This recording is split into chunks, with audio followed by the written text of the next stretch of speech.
सूची प्राप्त हुई, जिसमें 107 लोगों की रिपोर्ट आई है। उसमें से 2 कोरोना संक्रमित मरीज पाए गए, जिसमें एक गंगो HR इंटर कॉलेज में क्वारंटाइन है और दूसरा सैंपल हॉटस्पॉट एरिया से लिया गया था, जिससे सहारनपुर में संख्या 86 से बढ़कर 88 हो गई है, जिसकी पुष्टि CMO BS सोडी ने की।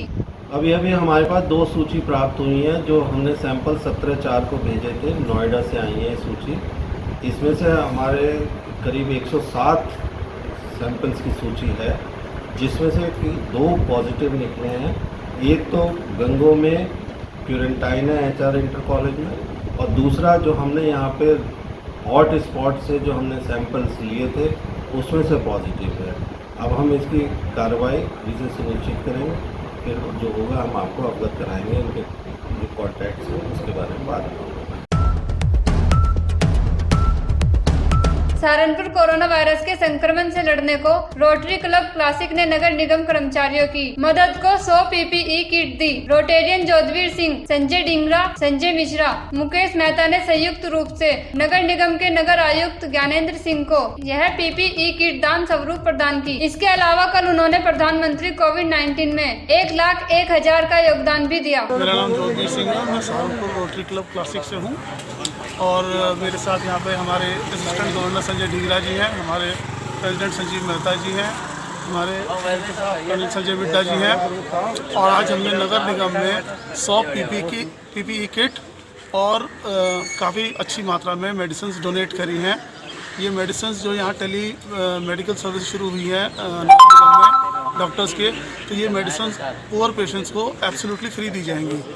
और जो PPE किट है वो हमने सबसे अच्छी क्वालिटी की 80 GSM कपड़े में बनी हुई, जो कि वॉशेबल है, हमने नगर निगम कर्मचारियों के लिए दी हैं, जो कि सफाई कर्मचारी एवं अन्य कर्मचारी कोरोनाग्रस्त क्षेत्रों में जाते हैं, जिससे उनकी सेफ्टी हो सके और हर तरीके से बढ़िया साफ सफाई का ध्यान रखा जा सके।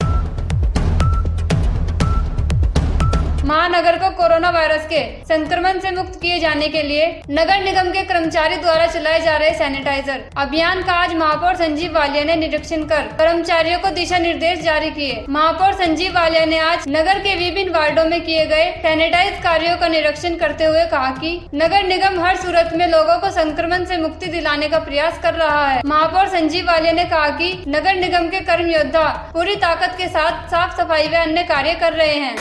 सफाई का जो कार्य हो रहा है उसी क्रम में आज मैं हमारी पार्षद प्रीति गुप्ता जी भी बहुत मेहनत से सफाई व्यवस्था को और भोजन के पैकेट को गरीब लोगों को बांटे जा रहे हैं, उसमें बहुत सहयोग कर रही है। आज इसी विषय में मेरा इनके वार्ड में आना हुआ है और निश्चित तौर से पार्षद लोग जो इस काम में लगे हुए हैं, मेरे सफाई कर्मचारी और पूरे नगर निगम का मैं सभी कर्मचारियों का जो इस वैश्विक बीमारी से लड़ने के लिए लगातार काम कर रहे हैं और सहारनपुर की जनता भी इसमें लॉकडाउन में बहुत सहयोग दे रही है। सबके लिए मैं सबका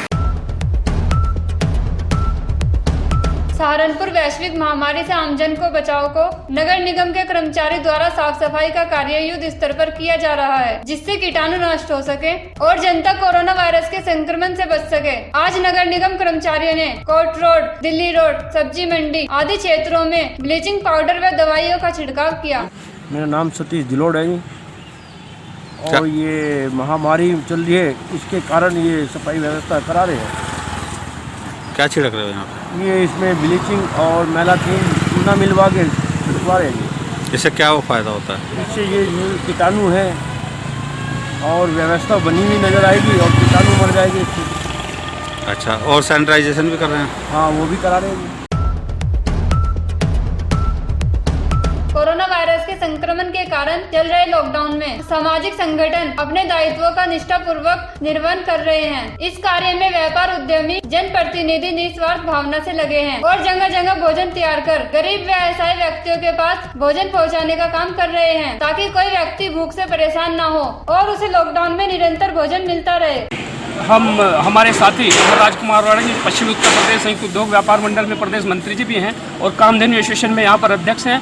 पिछले कई दिनों से लगातार यहाँ पर रसोई चल रही है और सभी लोग इस लॉकडाउन में लगे हुए हैं और ये रसोई ऐसे ही निरंतर आम जन मानस के सहयोग से और कामधेनु एसोसिएशन के सही पदाधिकारी इसमें लगे हुए हैं और ये निरंतर क्षेत्र में भोजन बांटने का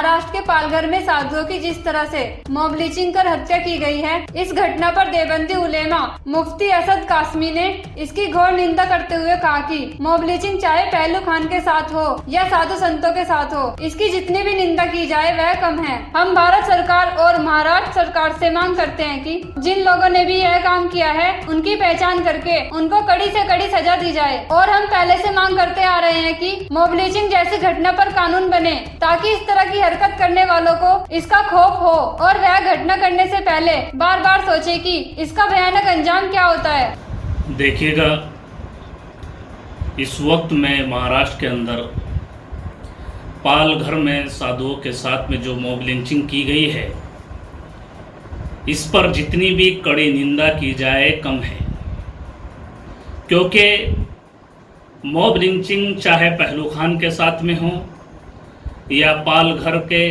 साधुओं के साथ में हो, ये सरासर हमारे संविधान की खुले तौर पर धज्जियां उड़ाने वाला काम है, हमारे संविधान का मजाक बनाने वाला काम है। इस पर जितना भी गम और दुख का इजहार किया जाए वो कम है कि हमारा मुल्क हिंदुस्तान न जाने किस तरफ चला जा रहा है। मुल्क के अंदर ऐसी जहनियत पैदा हो रही है जो फिरका वाराना रंग देने के लिए उभरती जा रही है। हुकूमत हिंद को चाहिए और सूबे की सरकार को चाहिए कि ऐसे लोगों पर जो है लगाम लगाए, और अगर ऐसे लोगों पर वो लगाम नहीं लगाते, उनके खिलाफ कानूनी कार्रवाई नहीं करते, तो इससे हमारे मुल्क का नुकसान है, मुल्क के अंदर रहने वालों का नुकसान है। हम हुकूमत हिंद से और राज्य सरकार से ये मांग कर देना चाहते हैं कि जिन लोगों ने भी इन साधु संतों के साथ में मॉब लिंचिंग की है, उन लोगों की निशानदही करके उनके खिलाफ कानून भी बनाए और सख्त कानूनी कार्रवाई करनी चाहिए, ताकि आइंदा कोई भी शख्स इस तरीके की मॉब लिंचिंग करने की जुर्रत हौसला न कर सके। तो हुकूमत हिंद को चाहिए और महाराष्ट्र की सरकार को भी चाहिए कि निशानदही करके ऐसे लोगों की और उनको कड़ी से कड़ी सजा दी जाए। इत्तेहाद उलमा हिंद हमेशा से ही इस तरह की मॉब लिंचिंग की मुखालफत करती चली आ रही है और बार बार हुकूमत हिंद से ये अपील की गई थी इत्तेहाद उलमा हिंद की जानिब से कि मॉब लिंचिंग के खिलाफ कानून बनाया जाए, ताकि आइंदा इस तरह की हरकत करने वाले 100 मरतबा सोचे कि किसी के साथ में मॉब लिंचिंग की जाती है उसका अंजाम किस कदर भयानक हो। कोरोना वायरस से जो भी मौत हो रही है और उनका अंतिम संस्कार बिना गुस्ल व बिना कफन के किया जा रहा है, इस बात से नाराज होकर देवबंदी उलेमा ने कहा कि जिस तरीके से डॉक्टर किट पहनकर व मास्क लगाकर ग्लव्स पहनकर इलाज कर रहे हैं, उसी तरीके से कोरोना वायरस से जो मौत हो रही है और उनका अंतिम संस्कार बिना गुस्ल व बिना कफन के किया जा रहा है। इस्लाम में इसकी बिल्कुल भी इजाजत नहीं है। जिस तरीके से डॉक्टर मरीजों का इलाज कर रहे हैं, उसी तरीके से मास्क लगाकर, ग्लव्स पहनकर और किट पहनकर शवों को भी गुस्ल करके उनको कफन पहनाकर कब्र में रखा जा सकता है।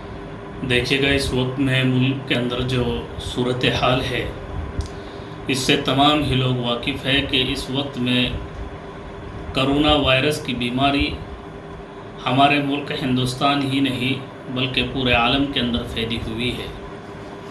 मीडिया के ज़राए से, मीडिया के कुछ अहबाब ने हमसे जो है कुछ सवालात किए कि कोरोना वायरस की बीमारी के अंदर जो मुसलमान हजरात इंतकाल कर चुके हैं या इंतकाल फरमा रहे हैं, तो ऐसे हजरात को गुस्ल नहीं दिया जा रहा है, कफन नहीं दिया जा रहा। डर की वजह से उनको कोई हाथ लगाने के लिए तैयार नहीं है और उनको बग़ैर गुस्ल और कफन के दफनाया जा रहा है। सबसे पहले तो मैं इस्लाम का नुक्ता और इस्लाम के जो नज़रियात हैं और इस्लाम इसके बारे में क्या कहता है वो आपको बतला दूं कि इस्लाम ये कहता है कि जिस तरीके से एक ज़िंदा इंसान है उसका एहतराम करना लाजमी और ज़रूरी है, इसी तरीके से मुर्दे का भी एहतराम करना लाजमी और ज़रूरी है। और मुर्दे को बग़ैर गुस्ल के, बग़ैर कफन के दफनाना हरगिज़ जायज़ नहीं है। जहाँ तक डर और खौफ की बात है तो मैं ये बतला दूं कि जिस तरीके से हमारे सामने मिसाल मौजूद हैं, डॉक्टर हजरात कोरोना वायरस की बीमारी के अंदर जो हजरात मुबतला हैं उनका इलाज फरमा रहे हैं और इलाज करने की जो तदाबीर हैं उन लोगों ने उसको इख्तियार किया हुआ है। मसलन वो PPE किट पहने हुए हैं हाथों के अंदर दस्ताने पहने हुए हैं और उसके बाद में वो कोरोना वायरस की बीमारी के अंदर जो मुब्तला हैं ऐसे हजरात का इलाज कर रहे हैं। तो इसी तरीके से चाहिए कि जो हजरात कोरोना वायरस की बीमारी के अंदर फौत हो चुके हैं, इंतकाल फरमा चुके हैं, ऐसे हजरात को भी चाहिए कि गुस्ल देने वाले हजरात PPE किट पहन लें, हाथों के अंदर दस्ताने पहन लें, उसके बाद में उनको गुस्ल दिया जाए, कफन दिया जाए, उसके बाद में उनको जो है कब्र के अंदर उतारा जाए, दफनाया जाए। तो जो है मैं तमाम ही उम्मत मुस्लिमा से, इत्तेहाद उलमा हिंद की जानिब से अपील कर देना चाहता हूँ कि जो भी कोरोना वायरस की बीमारी के अंदर इंतकाल फरमा चुके हैं ऐसे हजरात को ज़रूर ब ज़रूर गुस्ल दिया जाए और उनको जो है कफनाया जाए। एहतियाती तदाबीर जितनी भी हैं उसको इख्तियार किया जाए, PPE किट पहनी जाए, हाथों के अंदर दस्ताने पहने जाए और उनको गुस्ल के साथ में और कफन के साथ में कब्र के अंदर उतारा जाए।